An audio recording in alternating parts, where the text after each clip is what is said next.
Welcome to the 365 Performance Show with your host, Scott Dillon. What's up, everybody? Hope you're having a great week. All right.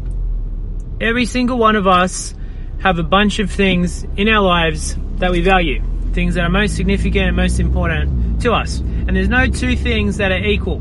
Doesn't matter if you're married, if you're on your own, or whatever. In your life, there's a series of things that would come first, second, third, fourth, and fifth. For you, if you're married and you have kids, it might be your kids come first, then it's your partner, your husband, your wife, maybe then it's your career, then depending what you're into, it might be your studies or travel, health, fitness, or whatever. And I want you to have a think about what yours are.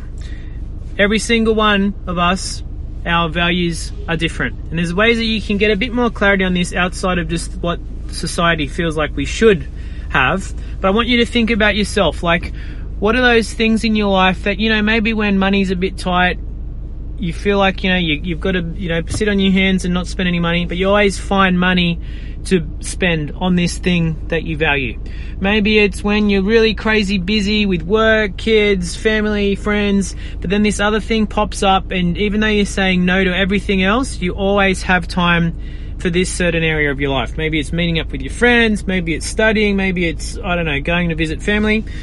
What is it for you? Because this all leaves clues to who we are as individuals. The thing I want to talk about today is the difference between people that have short-term success with their health, fitness, body composition, whatever it is that they're trying to accomplish, and those people that stay committed for a couple of weeks or months and then fall off the wagon.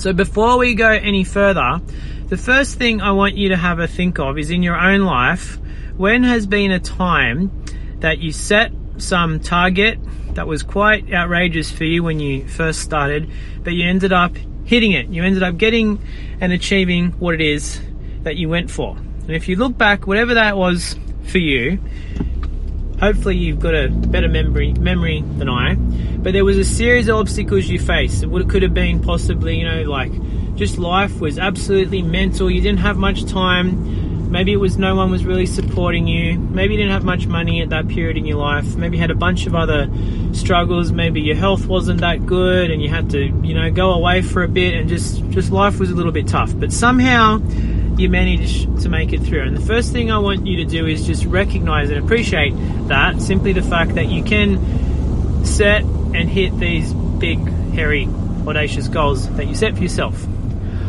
The next thing I want you to do, though, is look back, and obviously this is a health and fitness podcast. I want you to have a think if in the past you've set some goals when it's come to your health and fitness, body composition, and maybe you started well over the first few weeks, but things went a little bit pear-shaped and maybe you fell off the wagon. I want you to stop for a moment, have a think back, like what was the thing that got in the way? What was the roadblock? Yeah? Every single one of us, we have them pop up over and over and over again, and that roadblock is called life. And it might present itself with you had no time, you had no money, you had no support, maybe you got man flu or you got sick, maybe you rolled your ankle at work, you got injured, a whole bunch of things. But what was that thing for you? Because this is what happens, is you end up having great success, you're walking up the stairs, getting closer to your goal, then all of a sudden you hit this little roadblock, then you fall off and you begin to dwindle down and you drift and you go down and down and down and down. And if you're like most people when it comes to their health and fitness, that drift and that going into downward spiral, it often leaves you in a worse place than before when you started originally. And the worst thing about that is it leads to two feelings that are absolutely horrendous to you. And they are the feelings of guilt and shame, because they end up making you sabotage yourself even more. So once again, I want you to stop for a moment and think back. Have you ever felt like this in the past? Now, I want you to think back. I know we're sort of going all over the place, but I want you to have another think. When you had that target that you hit previously in another area of your life that you had massive success with, when all those challenges came up and presented themselves, when life got in the way and you ended up pushing through it and having success, thinking back there, Why was that? And if you look at it with a new pair of eyes, you'll begin to recognize and realize that when you had those struggles, when you had all the reasons in the world to say no, you either consciously or unconsciously linked it towards the fact that by you hitting that target will improve those areas of your life that you value most. It could have been I'm talking to a bunch of people right now, but for you, maybe one of your highest value is your kids, as well as possibly your family. And you went through this period where you were studying, maybe you went back to university and you worked really, really hard. You were religiously, you always got your work done on time. You ended up having to say no to the kids and spending time with them. You're working really hard on your career. Kids were wanting to spend time with you. Money wasn't that good, but you still ended up paying your fees, keep investing into your education, and you come out the other end with your degree, with your better career, with your new job opportunity, and you made it through. And if you look back, 9 times out of 10, if one of your highest values was maybe your kids, you're possibly in that, that little bit of a pit when you focused and you ended up hitting that resistance and the roadblock, but you ended up recognizing that, you need to double down and have commitment here with this, because it's going to improve the life that your kids and family are going to have. You're most likely going to have more money. Your job might not be as stressful. You might be in a better position. You're going to be able to provide greater opportunities for your family and your children, better way to live, and all that sort of business. So the next thing that we need to do, when we know that we have done this in the past, and if maybe right now with your health and fitness, you haven't been having that much success, all we simply need to do to begin to give ourselves a little bit more fire and focus is begin to recognize and realize, first and foremost, where you're at right now relative to where you want to go, whatever that gap is. I don't know if your goal is to lose 20 kilos or just to, for one time in your life, double down and commit to your health and fitness and be consistent with it for more than a couple of weeks and actually do it long term for a few years. What has been the current cost of you yo-yoing, maybe living an unhealthy life? How has that impacted those things in your life that you value most? How has it impacted your relationships, you being this way?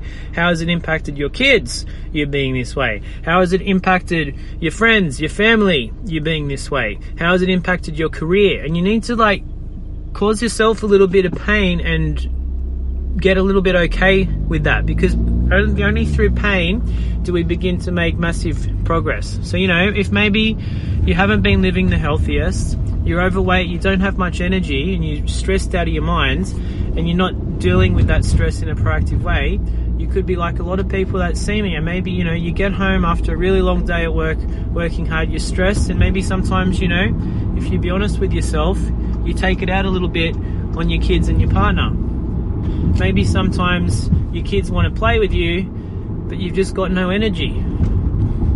Maybe sometimes, if you look at it, you're not setting the best example for your kids to grow up around the house with some of the things that you feed yourself. And you need to get a little bit real with that. But once we've done that and you've written out in some tangible reasons like that, and it's actually truth, how this is hurting you at the moment, the next piece you need to do is you need to look at what's truly important to you and then begin to link how you hitting this new goal, target, in your health and fitness, how that's going to improve the things that you value most in your life for the better.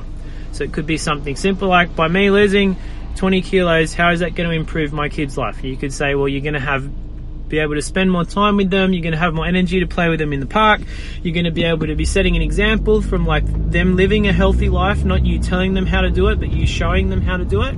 It could be your ability to have many more experiences at a higher level due to the energy you have and the things that you're more capable of doing, and you can begin to list that for all the other areas of your life that are truly important with you, truly important for you. How it's going to impact your family life, your relationship with your partner. Maybe you're more confident now, so you can be more intimate and connected with them. Likewise with your career, you might have more confidence, so you have greater focus at work, you put your hand up more for different opportunities that present themselves, all that sort of business. And when you begin to do this, you have much greater focus and clarity, and most importantly, it's a lot easier to stay committed to get what you want, because it doesn't matter who you are.